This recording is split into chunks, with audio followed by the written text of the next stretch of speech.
வணக்கம் நண்பர்களே, வாங்க இன்றைக்கி சிறு பருப்பும் துவரம் பருப்பையும் வச்சு சூப்பராக டிஃப்ரெண்ட்டான ஒரு சாம்பார் சாதம் செய்யலாம். அல்டிமேட்டு டேஸ்ட்டாக சூப்பராக இருக்கும். வாங்க பார்க்கலாம்.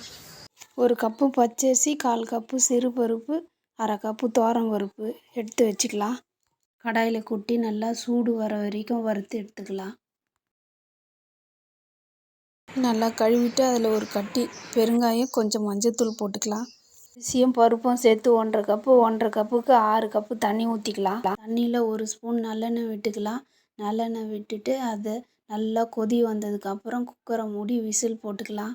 சாம்பார் சாதத்துக்கு தேவையான காய் எடுத்துக்கலாம். கேரட்டு, பீன்ஸு, உருளைக்கிழங்கு, கத்திரிக்காய், குடமிளகா, வெங்காயம், தக்காளிலாம் எடுத்துக்கலாம். கடாயில் எண்ணெய் ஊற்றி கொஞ்சோண்டு சீரகம் போட்டுக்கலாம்.